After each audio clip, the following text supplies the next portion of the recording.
Bienvenidos. Hoy nos sumergimos en el material de una clase universitaria, una que aborda un tema gigantesco, La historia de los derechos humanos. Nuestra misión es desempacar esa lección y entender cómo llegamos a tener los derechos que hoy, a menudo, damos por sentados. Vamos a viajar desde ideas filosóficas muy antiguas hasta documentos que literalmente le doblaron la mano al poder. Y es un viaje fundamental, porque nos recuerda que estos derechos no cayeron del cielo. Son el resultado de siglos de debate, de rebeliones, de gente que se hartó y exigió un cambio. Entender de dónde vienen nos da mejores herramientas para defenderlos hoy, Totalmente. cuando siguen estando bajo presión. Empecemos por la idea central que plantea el curso.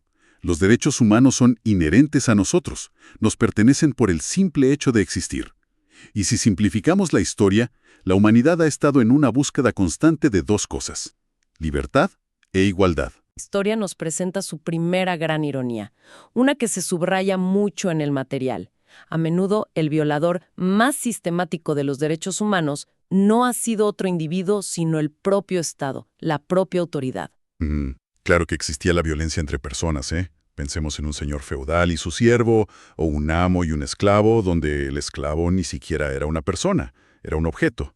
Pero la amenaza del poder organizado siempre ha sido la más grande. Lo cual es un contraste brutal con el ideal moderno de un Estado de Derecho, donde se supone que todos, Todos. desde el presidente hasta el ciudadano de a pie, estamos bajo el mismo paraguas de la ley. Las reglas del juego, en teoría, son las mismas para todos. Esa es la distinción clave. En una monarquía absoluta, el poder reside en una sola persona, el rey o la reina. Crea la ley, la ejecuta y juzga. Es un sistema sin contrapesos, ninguno. En cambio, en un Estado constitucional moderno, la soberanía, o sea, el poder, reside en el pueblo. Y el pueblo lo delega, lo divide. Para que nadie pueda acumularlo todo. Exacto. Por eso tenemos un poder legislativo que hace las leyes, un ejecutivo que las administra y un judicial que imparte justicia. Son ideas que hoy nos parecen obvias, pero, bueno, llegar a ellas costó sangre. Bien, entonces, ¿cómo pasamos de un rey, que es la ley, a un sistema donde la ley está por encima del rey? Las fuentes nos llevan a las primeras semillas, a ideas filosóficas y religiosas, Ajá. que empezaron a circular mucho antes, como una norma budista de una simpleza demoledora. No le hagas a otros lo que no quieres que te hagan a ti. Un principio de reciprocidad que es la base de cualquier convivencia pacífica y que se opone frontalmente a otras leyes, digamos, de la antigüedad, como la ley del talión. El ojo por ojo. El famoso ojo por ojo, diente por diente. Eso no es un principio de derechos, es una fórmula para la venganza perpetua. Es un ciclo de violencia, no de justicia. Entiendo el principio budista. Es casi un pacto de no agresión. Pero luego el cristianismo introduce una idea que parece mucho más radical para la época: la igualdad de todas las personas ante Dios. ¿Realmente cambió algo en la práctica en ese momento? Porque la sociedad seguía siendo increíblemente jerárquica. Totalmente. Con reyes, nobles y siervos. No era más una igualdad para la otra vida. Esa es la tensión clave y es una pregunta excelente. En la práctica inmediata, no abolió la esclavitud ni el feudalismo, pero plantó una semilla filosófica peligrosísima para el poder absoluto, la idea de que un rey y un campesino, en su esencia más profunda, en su alma, valen exactamente lo mismo. Claro. Y esa idea, aunque tardó siglos en germinar políticamente, fue el combustible intelectual de futuras revoluciones. Le dio a la gente un argumento para decir: ¿por qué tú tienes todos los derechos y yo ninguno, si ante los ojos de Dios somos iguales? Claro. Le dio a la gente una base moral para la rebelión. Y supongo que en algún momento esa base moral se convirtió en una exigencia política. ¿Cuál fue la primera vez que la gente logró plasmar estas ideas en un papel con poder real? Supongo que ahí entra la famosa Carta Magna. Exactamente, en 1215 en Inglaterra. Y el contexto lo es todo. El rey Juan sin tierra era un desastre. Hacía lo que quería, subía los impuestos sin consultar a nadie, confiscaba tierras, metía a la gente en la cárcel por capricho. Era el poder absoluto en su máxima expresión. Y los nobles, el pueblo, se hartaron. No fue que el rey un día se levantó generoso y decidió otorgar derechos. Para nada. Lo obligaron, lo acorralaron y le dijeron: o firmas esto o hay guerra. Fue una extorsión, básicamente. Pero una extorsión que cambió el mundo. Y lo fascinante es ver lo que pedían, porque muchas de sus exigencias nos suenan increíblemente modernas. A ver. Primero, que la Iglesia fuera libre de la interferencia del rey. Segundo, y esto es monumental, que nadie pudiera ser encarcelado o despojado de sus bienes, sino por el juicio legal de sus pares o por la ley del país. Para un momento, eso es básicamente el derecho a un juicio justo. Ajá. La idea del debido proceso viene de un documento de hace más de 800 años, firmado por un grupo de varones furiosos. Ese es el germen. Ahí está el ADN de una de nuestras garantías fundamentales. Pero hay más. La Carta Magna también limitaba la capacidad del rey para crear nuevos impuestos. Reconocía el derecho a la propiedad privada y protegía la libertad de comercio. Y lo más importante, no era solo una lista de deseos. Crearon un mecanismo de control. Un consejo de 25 varones con el poder de vigilar al rey. Increíble. Y si no cumplía, de declararle la guerra. El primer comité de supervisión de la historia. No era una declaración de principios, era un contrato con consecuencias. Por eso su legado es tan inmenso. Inspiró directamente las constituciones de muchísimos países. De hecho, a veces la gente se refiere coloquialmente a la constitución de su país como su Carta Magna. Que técnicamente es un error, pero... Es un error, pero demuestra la huella simbólica tan profunda que dejó aquel documento medieval. Ok, la Carta Magna pone límites al poder. ¿Qué sigue en esta evolución? El material nos lleva a Inglaterra de nuevo, unos 450 años después, a 1679 con la ley de habeas corpus. Si la Carta Magna protegía tus bienes y tu derecho a un juicio, el habeas corpus protegía tu cuerpo, tu libertad física. Entiendo. La frase en latín significa literalmente que tengas el cuerpo, o más coloquialmente, muéstrame al prisionero. Era una forma de evitar que el gobierno simplemente desapareciera gente. Precisamente, obligaba a las autoridades a presentar a cualquier detenido ante un juez en un plazo determinado, en ese entonces 3 días, para que el juez determinara si el arresto era legal o arbitrario. Le quitaba el poder al rey de encarcelar a alguien indefinidamente sin dar explicaciones. Era una herramienta poderosísima contra la tiranía. Y ese concepto sigue siendo vital hoy en día. Muchas constituciones modernas lo incluyen, aunque con otros nombres. Así es. Por ejemplo, en el sistema legal de Guatemala se le llama exhibición personal. Y los plazos se han vuelto increíblemente estrictos. La policía solo tiene unas pocas horas para presentar a un detenido ante un juez. Es la misma idea de 1679, pero adaptada a la velocidad y las exigencias del siglo XXI. Claro. La idea de que el Estado no es dueño de tu cuerpo y debe rendir cuentas si te priva de tu libertad. De Inglaterra saltamos a Francia, a la madre de todas las revoluciones, la de 1789. El contexto es similar, un pueblo agotado por los abusos de la monarquía, pero las consecuencias parecen ser mucho más explosivas. Porque la Revolución Francesa no solo buscaba limitar al rey, buscaba eliminarlo por completo. La sociedad francesa estaba dividida en estamentos absurdamente desiguales. Claro. Con una nobleza y un clero llenos de privilegios y un tercer estado, la gran mayoría, que pagaba todos los impuestos y vivía en la miseria. Cuando esa situación explotó, no solo cayó el rey Luis XVI, cayó todo el sistema. Y de las cenizas de ese sistema surgieron 3 palabras que todos conocemos: libertad, Igualdad. y fraternidad. Esos fueron los pilares ideológicos, y sobre ellos se construyó un modelo de gobierno completamente nuevo, la República. Ajá. Un sistema democrático, representativo, basado en la división de poderes de Montesquieu y, sobre todo, en la idea de que la soberanía reside en el pueblo. El resultado de todo esto fue un documento extraordinario, la Declaración de los Derechos del Hombre y del Ciudadano. Ok, tenemos la Revolución Francesa que sienta las bases de las repúblicas modernas. Pero hay un salto enorme entre 1789 y hoy. El mundo pasó por 2 guerras mundiales en el medio. ¿Cómo impactó eso en la idea de los derechos? Es un punto crucial. El material menciona brevemente el Tratado de Versalles de 1919, que puso fin a la Primera Guerra Mundial. Y es importante porque de ahí nació la Sociedad de Naciones. Un primer intento de crear una organización internacional para mantener la paz. Un intento que fracasó estrepitosamente. Sí. Exacto. Su fracaso fue una de las causas que llevaron a la Segunda Guerra Mundial. Y las atrocidades de esa guerra, el Holocausto, los crímenes contra la humanidad provocaron un shock en la conciencia global. El mundo se dio cuenta de algo aterrador. Las leyes de un país no eran suficientes para proteger la dignidad humana. Claro, un Estado podía, legalmente dentro de sus fronteras, cometer un genocidio. Hacía falta algo más. Una ley por encima de las leyes de los países. Se necesitaba un estándar universal.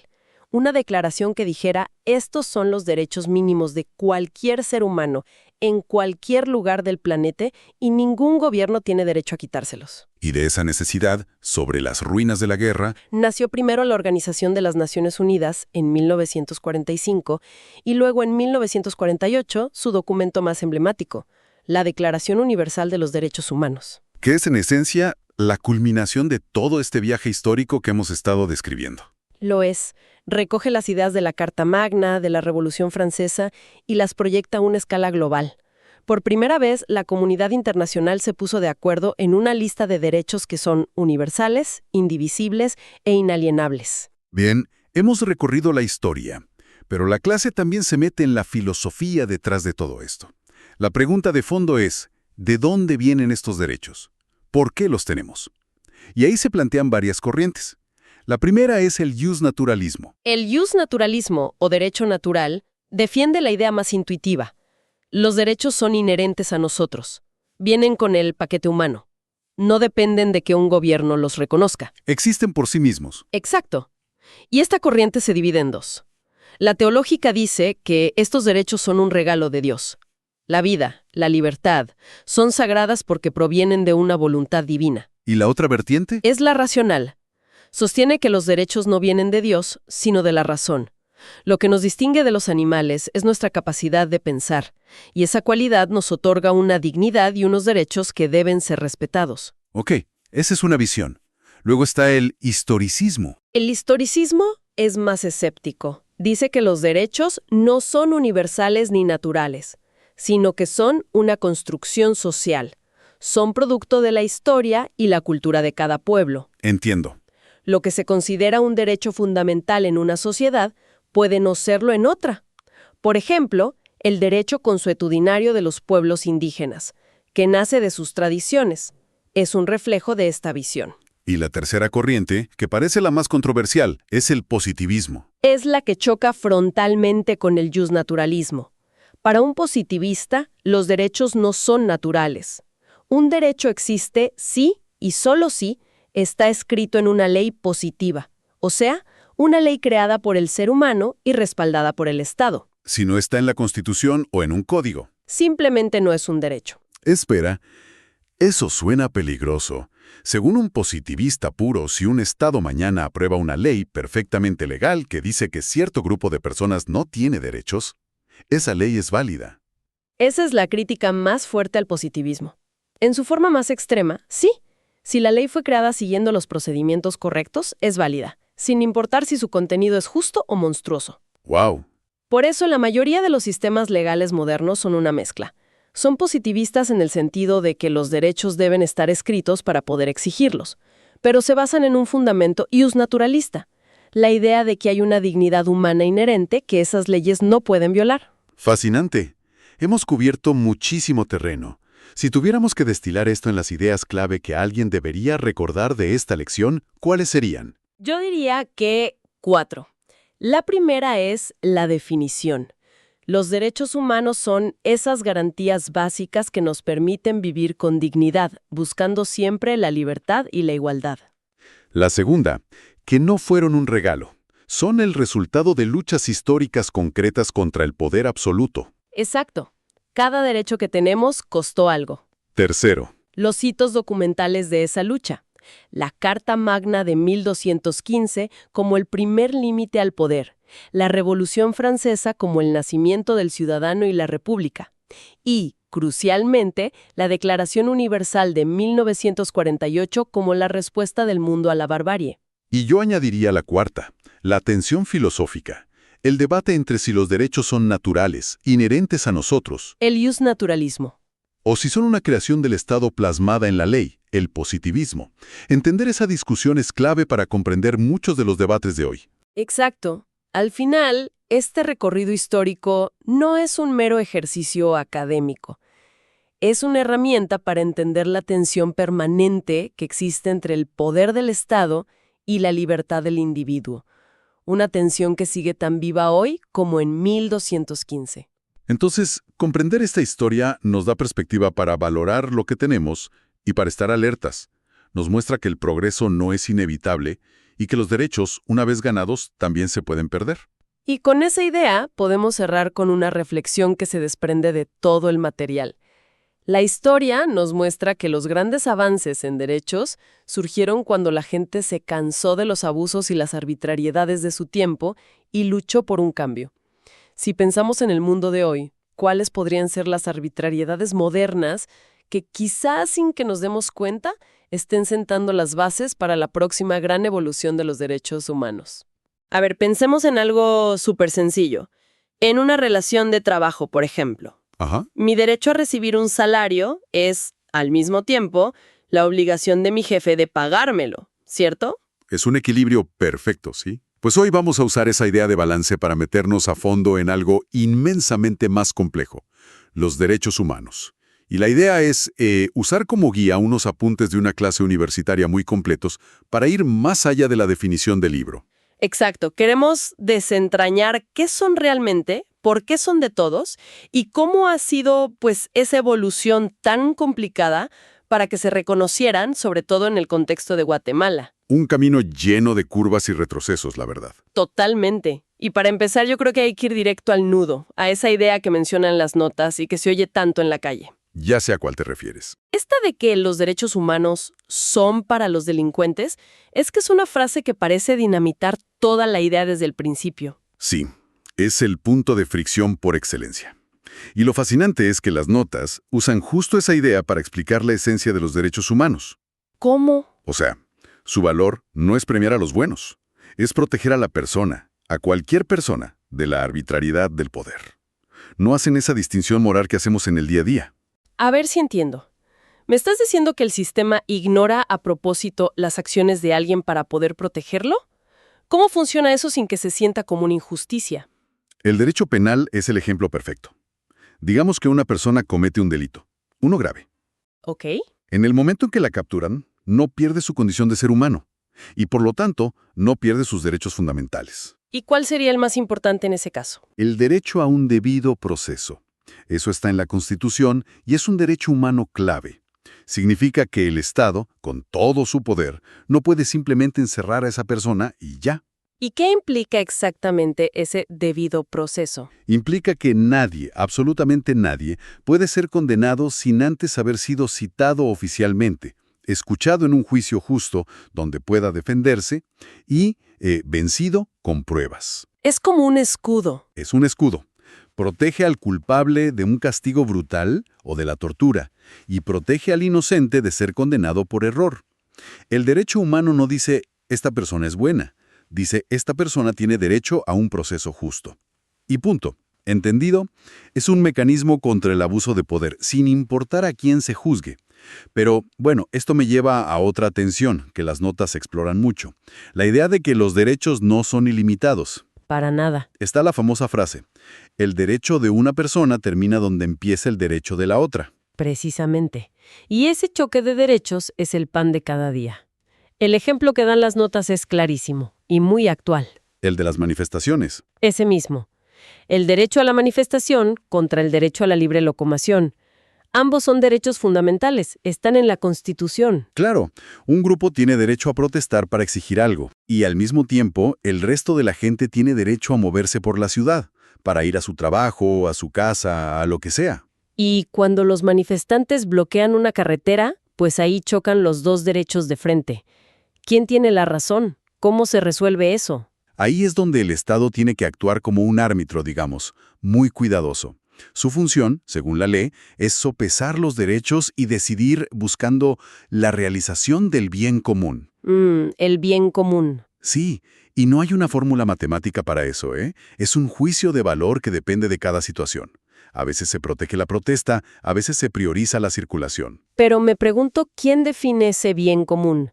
Suena a un concepto que se puede manipular muy fácil para justificar casi cualquier cosa. Es un riesgo enorme. De hecho, las notas mencionan situaciones mucho más extremas, como los estados de sitio. Ahí la cosa se pone seria. Mucho más seria, porque en esas situaciones excepcionales, el Estado puede limitar o suspender temporalmente ciertos derechos. ¿Cómo cuáles? El ejemplo que se da es el de la inviolabilidad del domicilio. En un día normal, un policía no puede entrar a tu casa sin la orden de un juez. Es un derecho sagrado. Espera, es que eso me cuesta entenderlo. Si un derecho es inherente, ¿cómo puede el Estado simplemente apagarlo, aunque sea por un tiempo? ¿Las notas explican dónde está la línea para que no sea un abuso? Planteas la tensión central del derecho constitucional. Y sí, es una suspensión temporal. La lógica detrás, aunque peligrosa, es que en una crisis extrema... ¿Una invasión, un desastre natural? Exacto, una insurrección.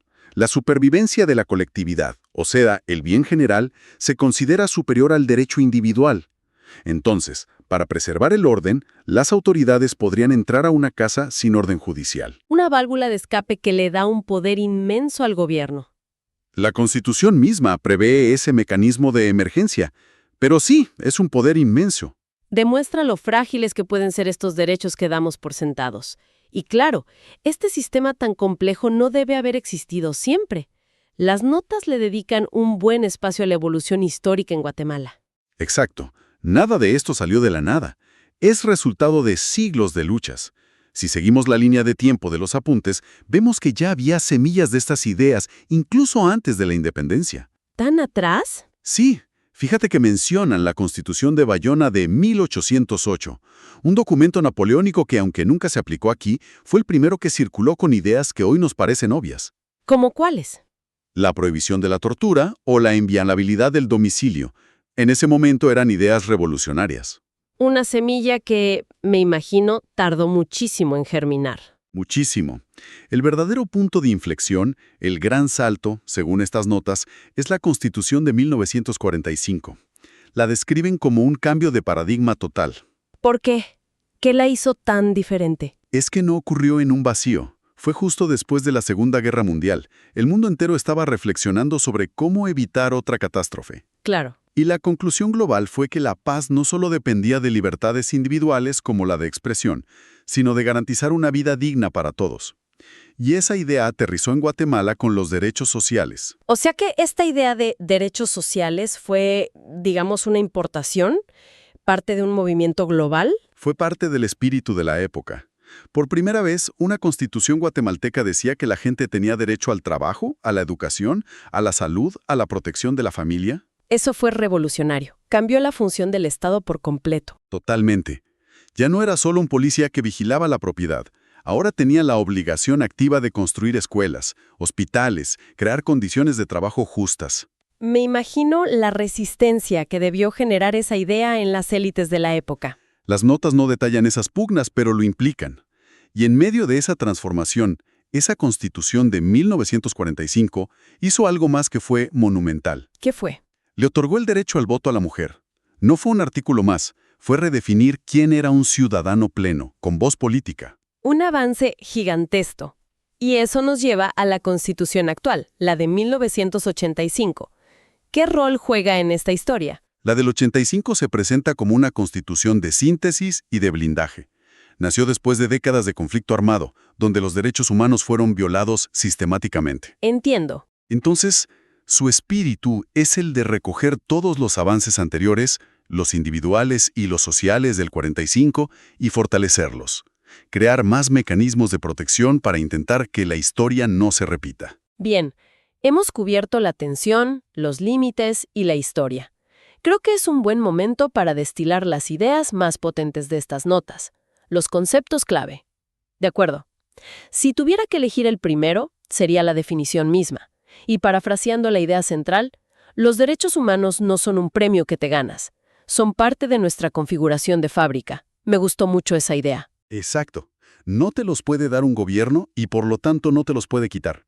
Se reconocen, no se otorgan, y esa configuración se aplica a todos en todas partes. Las notas hacen un apunte técnico que me pareció muy revelador, que la Constitución protege a los habitantes, no solo a los ciudadanos. Esa es una distinción crucial. Significa que si una persona de cualquier nacionalidad está en Guatemala, incluso sin papeles, el Estado tiene la obligación de garantizarle sus derechos fundamentales. No es un club exclusivo para nacionales. Para nada. Es una red de seguridad para cualquier ser humano que esté en el país. Y esa red se extiende a un terreno que, sinceramente, me voló la cabeza cuando lo leí.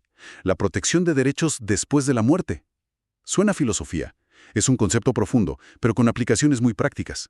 El primero es el derecho a un entierro digno. Y el segundo, más común, es que se respete la última voluntad, como un testamento. Que la persona ya no exista no anula las decisiones que tomó en vida sobre su legado. Es el último acto de respeto a su dignidad. Fascinante. Y hablando de promesas y cómo cumplirlas, la última distinción que hacen las notas me parece la más importante, para que esto no sea solo poesía. La diferencia entre un derecho y una garantía. Es la clave de todo. Un derecho es la facultad, la promesa estática. Tienes derecho a la educación. Ok. Una garantía es la herramienta dinámica, el mecanismo que activas cuando esa promesa se rompe. Es el, ¿y si no lo cumplen, qué hago? ¿Como una acción de amparo? Exacto. El amparo es una garantía.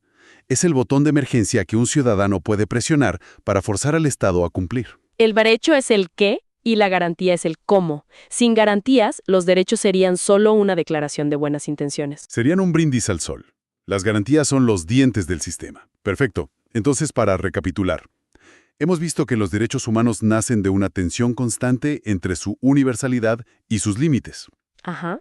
Que no son un regalo, sino el fruto de una lucha histórica para ampliar el círculo de quien es considerado plenamente humano. Y una lucha muy dolorosa. Y que, al final, su efectividad depende de tener las herramientas, las garantías para poder exigirlos. Y si conectamos todos estos puntos, las fuentes nos dejan con una paradoja final, que es quizá la más importante. ¿Cuál es? El Estado es el principal obligado a proteger y garantizar estos derechos. De hecho, la Constitución dice que el fin supremo del Estado es la protección de la persona. ¿Sí? Sin embargo, la propia historia que hemos repasado demuestra que ese mismo Estado es con frecuencia su mayor y más peligroso violador. Esa contradicción nos deja con una pregunta final para la reflexión. Si la misma institución diseñada para ser nuestro escudo puede convertirse en la espada que nos amenaza, ¿qué rol nos queda a los ciudadanos para vigilar, presionar y exigir que esa protección sea una realidad tangible y no solo una promesa escrita en un documento? Bienvenidos. Hoy vamos a hacer algo un poquito diferente. Nos vamos a colar en una clase de Derecho de la universidad. Suena interesante. Sí, el objetivo es entender de una vez por todas esos conceptos que oímos todo el tiempo en las noticias y que, seamos honestos, a veces nos suenan a chino. Totalmente. Cosas como qué es un Estado de Derecho o cómo funciona eso de la división de poderes. En el fondo vamos a intentar descifrar el manual de instrucciones de un país como Guatemala. Y es que ese manual de instrucciones es crucial. No es un tema solo para abogados, ¿eh? Para nada. Entender la diferencia entre un Estado de Derecho y un Estado constitucional de Derecho es saber si la regla máxima es una ley que puede cambiar mañana o una constitución que nos protege a todos. Claro. Es la base para saber si nuestros derechos fundamentales son una prioridad o una simple formalidad. Totalmente. Y para entender cómo llegamos a este punto, la clase nos lleva muy atrás en el tiempo, a los primeros intentos de ponerle un límite al poder. A los orígenes. Exacto. Y el primer gran hito que se menciona es la Carta Magna de 1215 en Inglaterra, que fue básicamente un grupo de nobles que acorraló al rey Juan sin tierra. Ajá. Y lo obligaron a firmar un papel que decía, en resumen, oye, tú no puedes hacer lo que te dé la gana. Fue el primer intento serio de ponerle una correa al poder absoluto. ¿Fue un paso gigante? Sí. Pero la idea que de verdad diseñó el esqueleto de los estados modernos vino siglos después, con Montesquieu. Claro, el gran Montesquieu. Su idea fue tan simple como genial. Si el poder corrompe, y el poder absoluto corrompe absolutamente, pues no dejemos que nadie tenga todo el poder. Hay que romperlo en pedazos. Exacto. Hay que romperlo en pedazos y hacer que esos pedazos se vigilen entre ellos. Es el famoso sistema de frenos y contrapesos. El checks and balances. De ahí sale la trinidad que todos estudiamos en el colegio, ¿no? El poder total del monarca se dividió en 3 funciones. Por un lado, el poder legislativo, que es el que hace las leyes. Por otro, el poder ejecutivo, que es el gobierno, el que administra el día a día del país. Y finalmente, El judicial, el poder judicial, los jueces y tribunales encargados de resolver conflictos y castigar a quien incumpla la ley. la idea es que ninguno de los 3 pueda dominar a los otros 2. Ok, esa división es la base. Pero antes de seguir, la clase hace una parada técnica para definir algo que damos por sentado. ¿Qué es un Estado? Buena pregunta. La definición académica de un tratadista llamado Porrúa Pérez es que es una sociedad humana, en un territorio con un poder soberano y un orden jurídico. Pero más allá de la definición de memoria, lo importante son los ingredientes. Exacto. Son 3 ingredientes indispensables. Primero, y el más obvio, la población. El elemento personal. Sin gente, no hay Estado. Solo es un trozo de tierra. Lógico. Segundo, el territorio. Un espacio geográfico claro, con fronteras. Y tercero, el ordenamiento jurídico, que no es más que el conjunto de todas las leyes y reglas que organizan a esa población en ese territorio. El ejemplo que se usó en la clase para el territorio es muy bueno. Vas en carro hacia El Salvador. En un punto, cruzas una línea invisible, la frontera. Ajá. A partir de ahí, la policía es otra, la moneda es otra, las leyes son otras. Eso es la soberanía territorial en acción. Un Estado necesita esas fronteras para existir. Y aquí la clase hace una aclaración que me parece fundamental para no confundir términos. Distingue entre Estado y nación. Que no son lo mismo. No. Una nación es un concepto más del alma, digamos. Es un grupo de personas con una lengua, cultura e historia en común. Pueden existir sin un territorio propio. Piensa en el pueblo kurdo, por ejemplo. Claro. Son una nación clarísima, pero están repartidos en varios países. No tienen un estado propio. Entiendo. La nación es la identidad, el Estado es la estructura político-geográfica. Necesitas la combinación de gente y tierra para tener un Estado. Perfecto. Exacto. Entonces, volvamos al tercer ingrediente. El ordenamiento jurídico, las leyes. ¿Cómo se organizan? Para explicar eso, la clase saca a relucir la herramienta que todo estudiante de Derecho conoce, la famosa pirámide de Kelsen, Ah, sí. que básicamente es un gráfico que muestra qué ley manda sobre cuál. Sí, esa la recuerdo. En la punta está la Constitución y de ahí para abajo. Pero justo cuando uno cree que está en terreno familiar, la clase suelta una bomba que te hace cuestionar los libros de texto. Es uno de esos datos que te encantan, ¿verdad? Me fascinan. Resulta que el nombre en la portada no es el del verdadero arquitecto. La pirámide que todos en el mundo asociamos con Hans Kelsen fue en realidad ideada por otro jurista, Adolfo Merkl. ¿En serio? Sí, Kelsen fue el genio del marketing, por así decirlo, quien la popularizó y la hizo mundialmente famosa. Un momento. ¿Me estás diciendo que la pirámide de Kelsen no es de Kelsen? Eso es un dato increíble. Sí. Es como descubrir que la Coca-Cola la inventó otro. Exactamente. Es uno de los secretos a voces del derecho. Pero bueno, más allá del autor, lo importante es la estructura. En la cúspide, la norma suprema, la Constitución, La ley de leyes. creada por un poder especial llamado Asamblea Nacional Constituyente.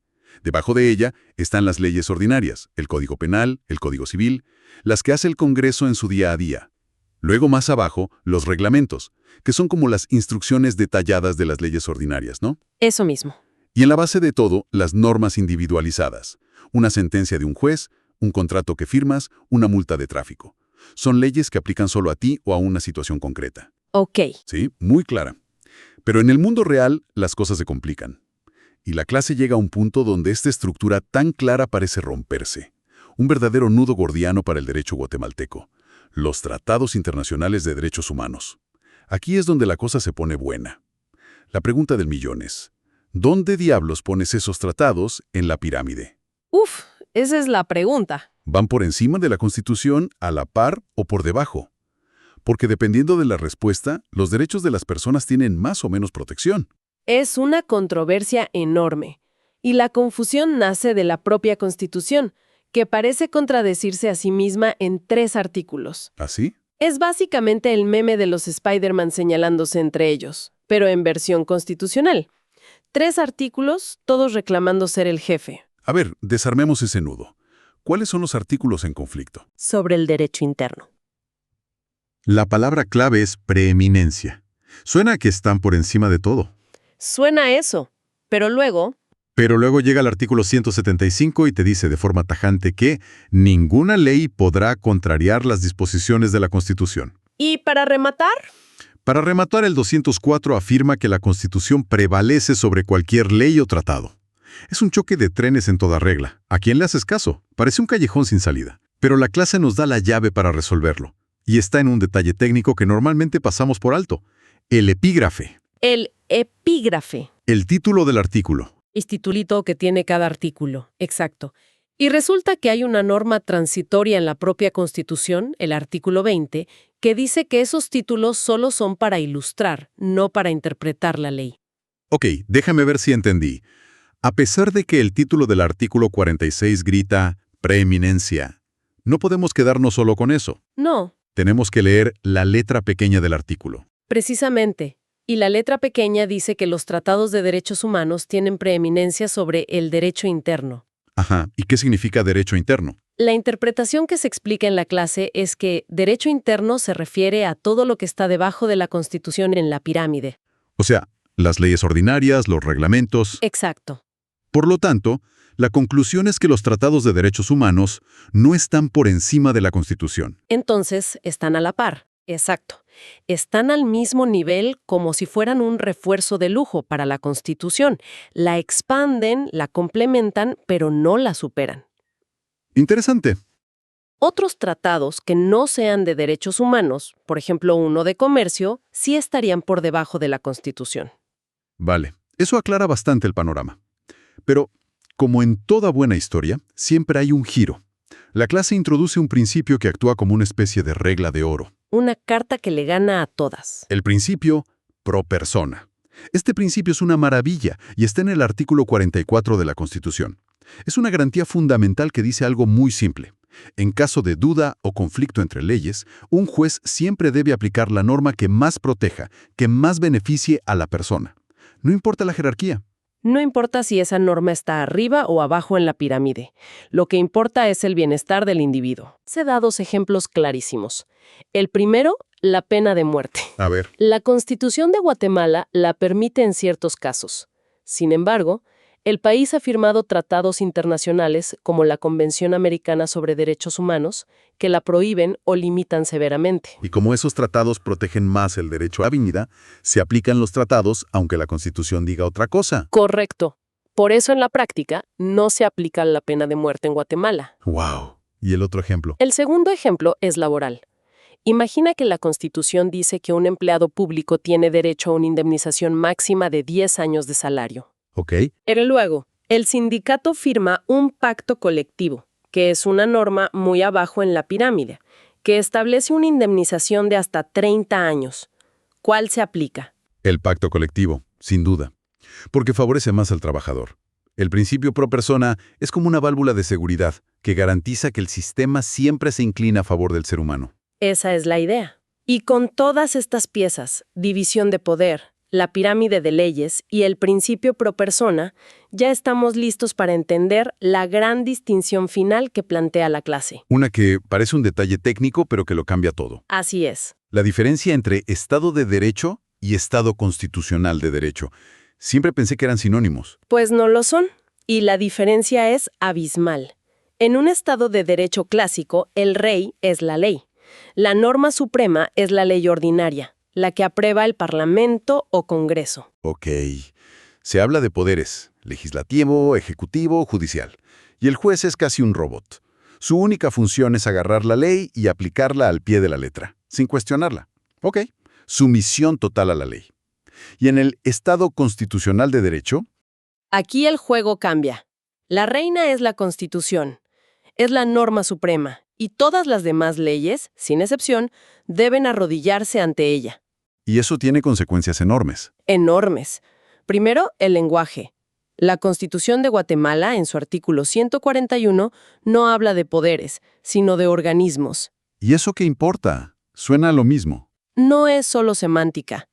Al decir organismos, se reconoce que el poder es uno solo y reside en el pueblo. Ah, El pueblo no cede su poder, solo delega su ejercicio en estos tres organismos. El poder sigue siendo nuestro. Segundo, y más importante, el rol del juez se transforma. ¿ya no es un robot? Ahora es un guardián de la Constitución. ¿Qué significa eso en la práctica? Significa que un juez no solo puede, sino que tiene la obligación de no aplicar una ley aprobada por el Congreso si considera que esa ley viola los derechos o principios de la Constitución. Se convierte en el último filtro. El último filtro de protección de los derechos fundamentales. El Estado de Derecho se somete a la ley. El Estado constitucional de Derecho somete a la propia ley al control de la Constitución. ¡Qué buena distinción! O sea que Guatemala es, al menos en su diseño, un Estado constitucional de derecho. La Constitución es el jefe final. En teoría sí. Hagamos un recuento rápido de este viaje. Empezamos con la Carta Magna, el primer intento de ponerle límites al rey. Luego entendimos la división de poderes de Montesquieu. Definimos los tres ingredientes de un Estado: población, territorio y leyes. Escalamos la pirámide de las normas, descubriendo de paso que Kelsen fue más publicista que arquitecto. El mérito era de Merkel. Un gran dato. Resolvimos el gran enredo de los tratados de derechos humanos, concluyendo que en Guatemala están a la par de la Constitución, como un gran equipo. Y vimos cómo el principio pro persona funciona como un as bajo la manga para garantizar siempre la máxima protección. Y todo eso nos llevó a la idea central. En un Estado constitucional de derecho como el de Guatemala, la Constitución es el sol, alrededor del cual gira todo el sistema legal, y los jueces son sus guardianes. Es un diseño que, en teoría, suena muy sólido. Pero la clase no termina ahí, con ese final feliz. Deja una reflexión final bastante potente. Así es. El profesor cierra reconociendo que una cosa es el diseño en el papel, con sus frenos, contrapesos y garantías, y otra muy distinta es la realidad de su aplicación. La práctica. Se mencionan las complejidades, las influencias políticas en la elección de jueces y fiscales, los favores, las presiones. Lo que nos deja con una pregunta flotando en el aire para reflexionar. Exacto. La pregunta es, si la estructura constitucional está tan bien diseñada para proteger nuestros derechos, ¿qué impacto real tiene cuando las personas encargadas de hacerla funcionar, los operadores de justicia, los políticos, se perciben como falibles, comprometidos o cooptados? Uf, qué pregunta. ¿Cómo cerramos esa brecha gigantesca entre el deber ser del sistema, tal como está escrito en la Constitución, y el ser de la realidad política y social de todos los días? Ahí es donde la teoría se estrella contra el muro de la práctica.